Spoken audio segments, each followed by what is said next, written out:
How many people are in this tent? This one, I believe it's 187 is what it will sleep. There's not totally that many in here right now. This is All one right. of our star residents. Nice to meet you, Star.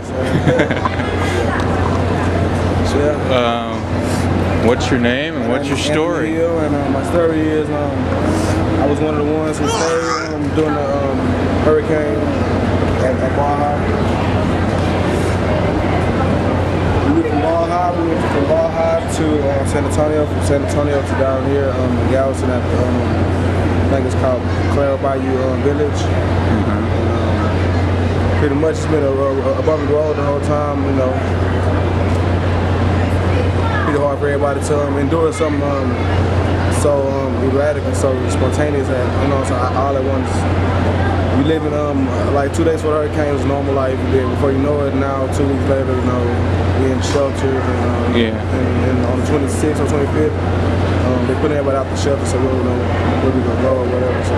Have they told you any options after that? They haven't told us no options yet. They haven't told us as far as I heard something about trailers, but then I heard a little rumor today that the trailers between me and you the trailers were carrying some kind of disease from the mass evacuees, so those probably are ruled out right now.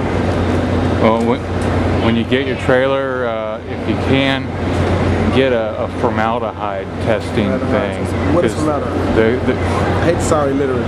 Formaldehyde is what they embalm dead bodies with, and they found formaldehyde levels in the trailers they gave to Katrina people were way out of control, and they were making people sick. So you have heard about that? No. So have you heard anything about this? Not about here. As the solution to what they're gonna do on the 26th, 25th. No, I don't know. I guess to get his mind. I don't know. I'm kind of concerned about that though, because you know, like I was saying, like everybody else know and realize that it's kids here, there's old people, there's handicapped, there's disabled, and there are so many elements that have not been touched yet as far as answers and solutions and ideas that, well, I don't know the ideas, I know hopefully the Red Cross and FEMA and the state come together and have some kind of before the 25th solution, you know what I'm saying, like, or either talk to the city about extending it, an extension maybe to the first, you know, another couple of 4 or 5 days would be a little better to give everybody enough time to, you know, really get a chance to organize, because I mean, you're here with your family? Yeah, I got 6 women, 6 females. I'm the only male. So it's been an adventure the whole way. You know what I mean? The only guy. My youngest girl is 3. Oldest one is 24. My wife. So shit. I feel like the government. I don't want to complain, but yet still. Things that was done with Katrina and all these other hurricanes was not done with us, you know what I mean? Even though they messed it up. As far as, you know, President Bush coming and walking the grounds and seeing how we live, and you know, so he went to Louisiana, he walked around and everything. But he haven't came to Galveston to this site where you know what I'm saying? Because Galveston is a small community of people, you know, island of people. He haven't come down here to this certain shelter and walked around and, you know what I'm saying, evaluated, you know, and see what he can do. Is that something that you would think would help? Yes, I mean, have him come down and look. If you come down here and see what's going on, and they see the disaster, you know, everything is better when you see it. You know what I'm saying? Instead of being, I can tell you something over the phone all day, but when you see it and you see how surreal it is, and you see it's in your face, and it's like, here I go. You know what I'm saying? It's like, wake up. We have extensive mold damage, so no kids, it's not inhabitable for communities. We can't even live there no more. We can't go back home. Were you renting or did you own? So I was renting. On 41st Street in Galveston. Was renting and been there for about like 4 years. And when the waters receded, we walked from Baja to 41st Street, and the water's right here, you know. And that's after the waters had receded over a 12-hour period. The water was about right here. And I'm walking in the water, you know, my phone fell in the water right there, you know, I'm like. unbelievable. You know, I mean, the whole time we in Baja at the shelter, we the last ones left. See, the story is, the buses in Galveston supposed to have came that Friday. Well, come to find out, the buses never came. So you got like the 5%, well 3%, where who stayed, whatever. You got the 3% left behind. Not because they wanted to stay behind us, because we depended on the last buses, the island transit buses or whatever Galveston City had planned.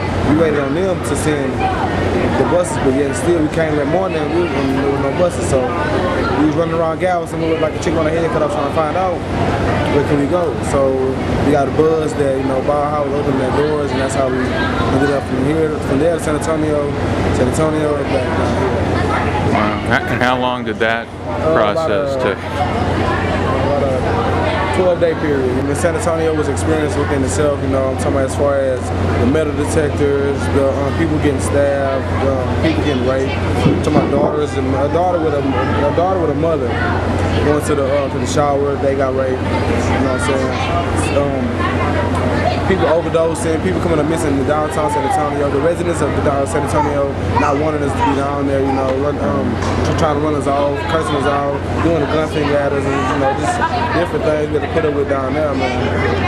It was just, you know, different stores down there was closing their doors. They stopped giving us special service, you know, just because, you know, we had the same kind of band on down there. So when they see the band, they know we evacuees. We trying to, you know, we need help, so they close the door on us. They talk to us crazy. They treat you like you're an animal or something. Is Galveston really that dangerous normally? No, listen, this what it was.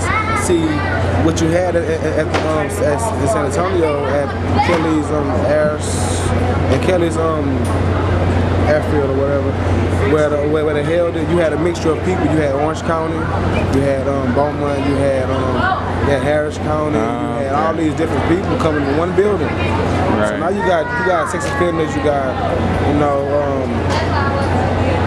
people who do assaults, retaliators, you got all these people up under one building. So it wasn't just your community? It just wasn't Galveston County, it was Galveston County plus more, you know? Right. How's FEMA been treating you?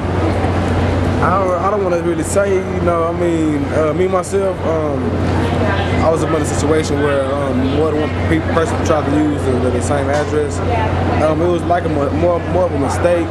Instead of us falling up under the same household, we like, you know what I'm saying, we did different rooms or whatever, because we pay rent on the house. Right now, I'm up in the process of getting filing an appeal. I was denied. So now I'm in a situation where, like, when they really put us out of here, where am I going to go? I don't got nowhere to go. You know, where will I go? You know, my daughter and my other family members, there's 7 of us, so where we go? You know what I'm saying? I mean, if we can't get a hotel, we can't get a trailer. I mean, what? Right. What did you do? What did you do for work before the? I was at Arlen's groceries. I was a stocker, you know, and I was going to school at night. What do you think is going to happen? If you want to be optimistic about it, you should be. I mean, you're in a place where you need to be optimistic, or things are going to fuck with you. Yeah, you go crazy. Well, what I think is going to happen is this. I think, first of all, Galveston Island will bounce back from this. We're a beautiful island. We some hardworking people, you know what I'm saying, great attitudes about life. So as far as our community and should come back within 6 months to a year. As far as FEMA, I feel like they gonna finish helping people to the best of their abilities. So, and the Red Cross has been a blessing to us from the first hurricane, when we first came in.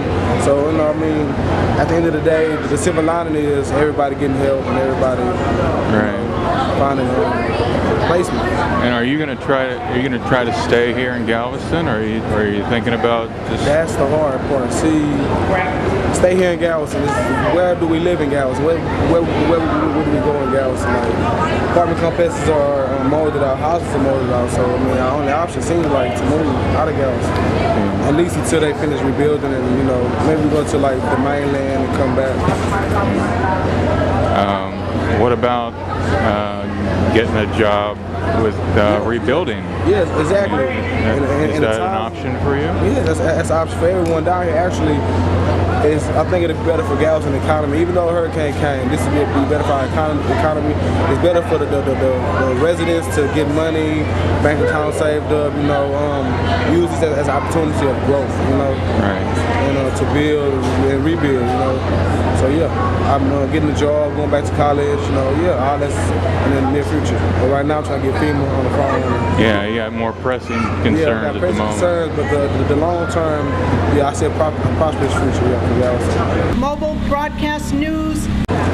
So yeah. What's your name and what's your story? Hill, and my story is I was one of the ones who stayed during the hurricane at Baja. We went from Baja to San Antonio, from San Antonio to down here in Galveston. Before you know it, now 2 weeks later, you know, we in shelters and on the 26th or 25th, they put everybody out the shelter, so we don't know where we gonna go or whatever. So. Have they told you any options after that? They haven't told us no options yet. They haven't told us as far as I heard something about trailers, but then I heard a little rumor today that I think it's called Cloud Bayou Village.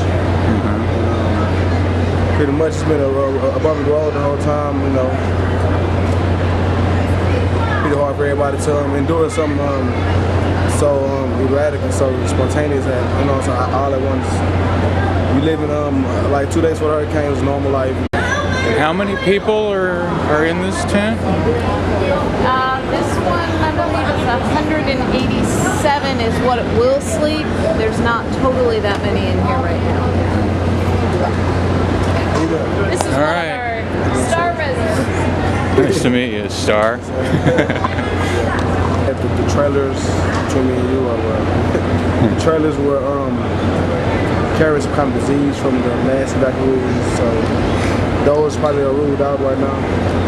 Well, when you get your trailer, if you can, get a formaldehyde testing thing. What is formaldehyde? I hate to